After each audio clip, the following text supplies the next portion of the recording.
Who here remembers when they first realized they were going to die?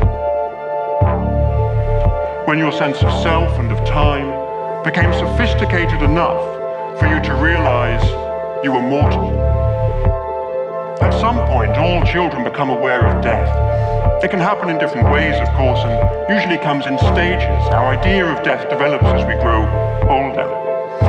We have to live in the knowledge that the worst thing that can possibly happen one day surely will.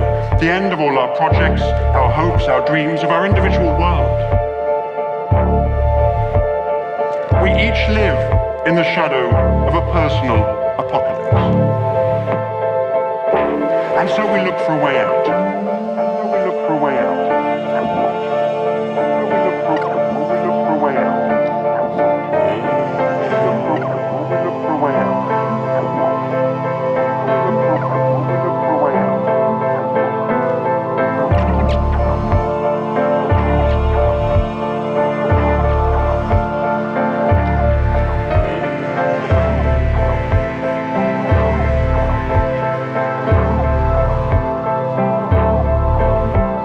And this thought process that I went through as a child, and have been through many times since, including as a grown-up, is the product of what psychologists call a bias. Now, a bias is a way in which we systematically get things wrong. Ways in which we miscalculate, misjudge, distort reality, or see what we want to see. Reminding people of death biases them to believe, regardless of the evidence. And it works not just for religion, but for any kind of belief system that promises immortality in some form, whether it's becoming famous, or having children, or even nationalism, which promises you can live on as part of a greater whole. This is a bias that has shaped the course of human history.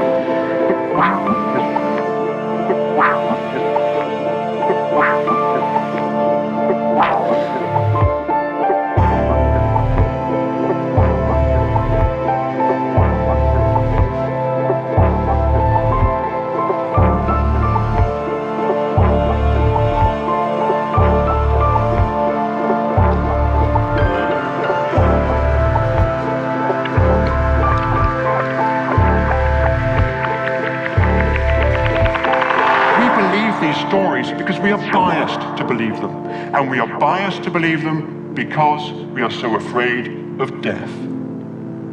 So the question is, are we doomed to lead the one lives we have in a way that is shaped by fear and denial, or can we overcome this bias?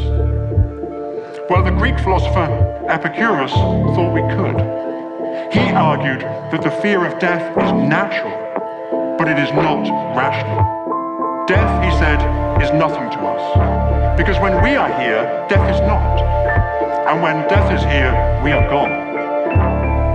Now, this is often quoted, but it's difficult to really grasp, to really internalize, because exactly this idea of being gone is so difficult to imagine. So 2,000 years later, another philosopher, Ludwig Wittgenstein, put it like this: death is not an event in life. We do not live to experience death. And so, he added, in this sense, life has no end. So, it was natural for me as a child to fear being swallowed by the void, but it wasn't rational, because being swallowed by the void is not something that any of us will ever live to experience.